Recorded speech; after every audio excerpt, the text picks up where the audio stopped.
There are several further ingredients to be added to our pot with the sharing of workshops tomorrow.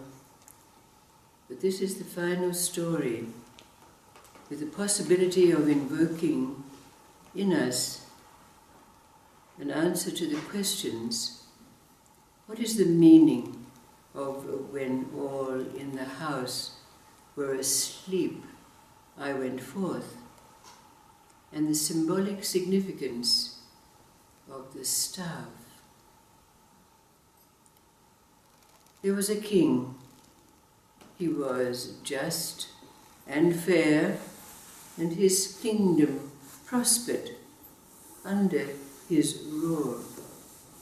But he was known for his passion and his lustful ways.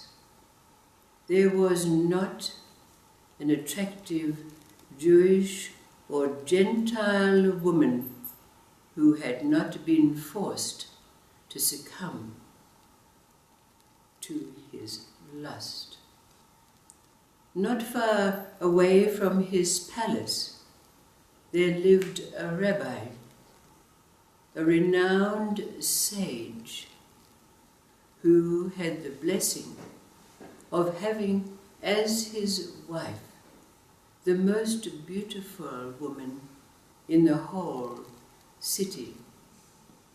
The king coveted her greatly, but the rabbi, knowing the king's lustful way, every day was careful to leave his house on his way to the house of learning, to lock his door. But every day the king looked out of his window to check whether the rabbi was locking his door. And one day, when he looked out of his window, the rabbi had omitted to turn the key in the lock. So quickly the king readied himself and went to the rabbi's house. Without knocking, he entered the rabbi's abode and confronted the beautiful woman, demanding that she succumb to him. Thinking quickly, the woman said, "Wait, sire, let me go and prepare myself for you." So she left to go to her bedroom. But when she went in, she quickly climbed out of the window and ran to her neighbor's house, where she would be safe. The king, in his waiting, noticed that on the table there was a book, the holy book of the Jewish faith, the Torah. The king took the Torah and began to read. 1 hour, 2 hours, 3 hours passed, and he was still absorbed in his reading. But then he noticed that the time had passed, so he got up to leave. But before doing so, he left a bag of gold and his rosary on the bed, and then he departed. The neighbor of the rabbi's wife, who was watching, saw him leave and was able to tell her that it was now safe to return to her house. When she did so, it was time for her to prepare a meal for her husband. So when he came home and had taken of his repast, he happened to go into the bedroom, and there was the bag of gold and the rosary. He came out angry and said, "I see that the king has had his way with you." And his wife began to say, "But no." But she knew that no matter what she said, her husband would not believe her. From that moment on, her husband did not speak to her, nor come to her, and the months went by. The woman fell ill, pale and wan, and her health grew worse and worse, until she was taken to her bed, and there was fear for her life. So a message was sent to her brothers, 4 brothers, who came to her bedside, and she was able to tell them that her husband had not spoken to her, nor been with her, and telling them that indeed the king did not have his way with her. She had run to her neighbor's house. Now, when the rabbi came home, the brothers insisted that they all go to the king.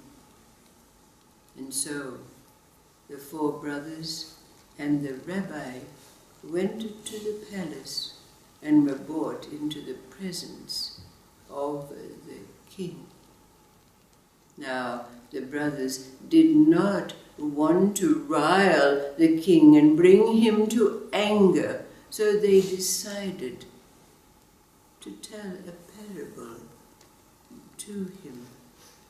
One of the brothers said, "Our beloved Father, who has left for the heavenly realms, left each of us with a task in caring for our house.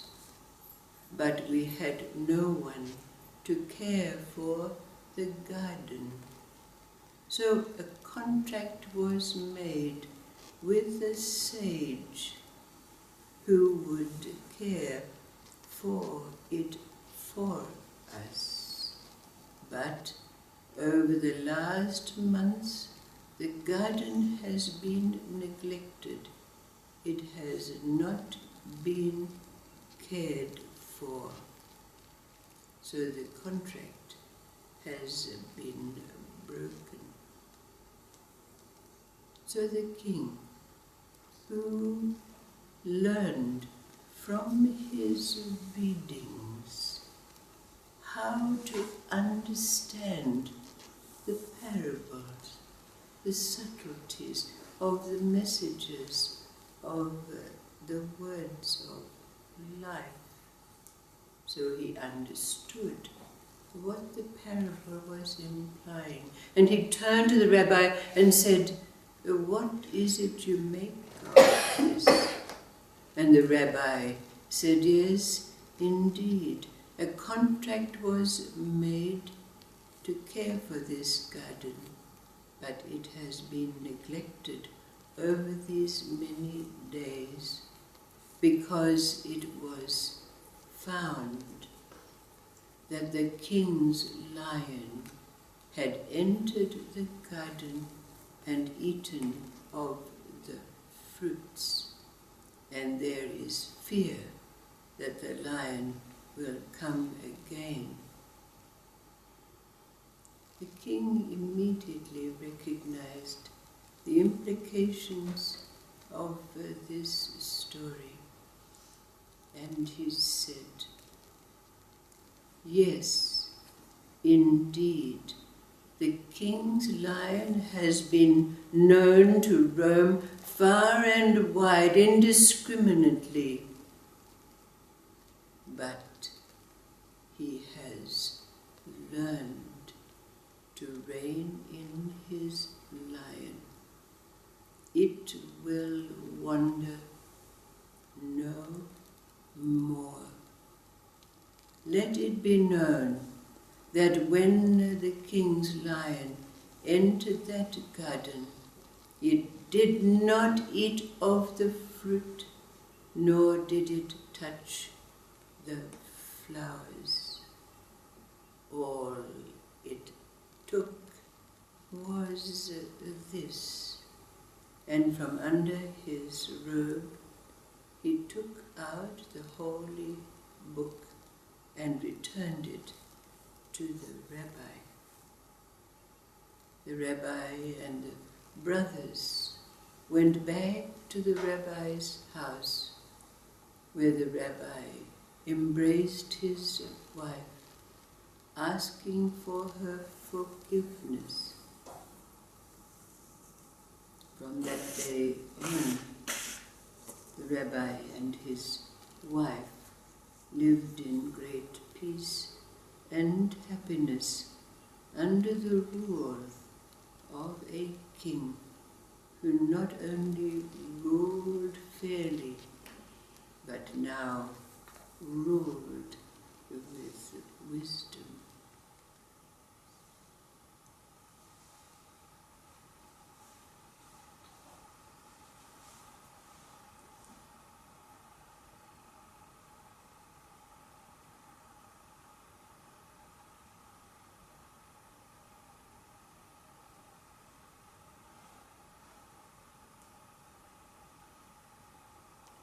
Symbols, archetypes, characters.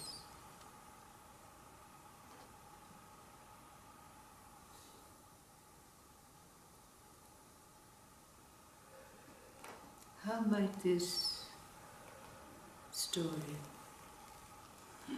invoke in us, bring together our understanding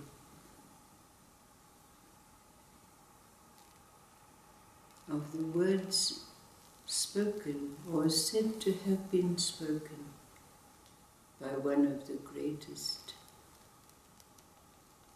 of the saints, St. John of the Cross, and the symbolic meaning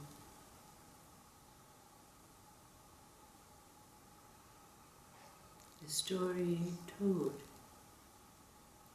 from the annals of the Hindu pantheon,